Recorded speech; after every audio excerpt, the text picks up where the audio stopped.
পৌষ মাসের সকাল বলে কথা, ঠান্ডা তো হবেই। দেখো ঠান্ডাটা এমন যেন মনে হচ্ছে কম্বল পেঁচিয়ে সারাদিন ঘরে শুয়ে থাকি। আর এই কুয়াশা যেন আকাশে রুই কটা ছড়ানো। কিন্তু চিন্তা নেই, আমি এসেছি শীত কাটানোর আসল ওষুধ নিয়ে।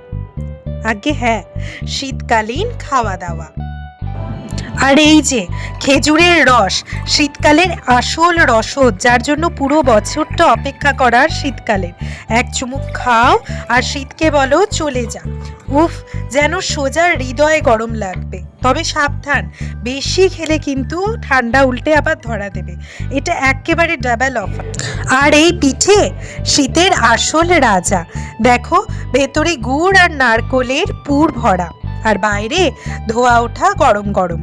একবার খেয়ে দেখো, তোমার মন বলবে এবার শীতের আর কিচ্ছু করার ক্ষমতা নেই। আহা, পিঠে নয়, এটাই হচ্ছে শীতকালের আসল প্রেম। এবার এলো নলেন গুড়ের রসগোল্লা। এটা রসগোল্লা নয়, শীতের বিরুদ্ধে মিসাইল। একবার খাও আর শীত বলবে আমাকে আর বিরক্ত করিস না, আমি পালাচ্ছি। আহা, যেন স্বর্গ থেকে নেমে এলাম। তো এই হলো শীতের আসল মজা। খাও দাও আর ঠান্ডাকে জব্দ করো। তোমার পছন্দ কি, খেজুরের রস, পিঠে না নলেন গুড়ের রসগোল্লা? কমেন্টে জানাও। আর আমি আর একটা রসগোল্লা খাই।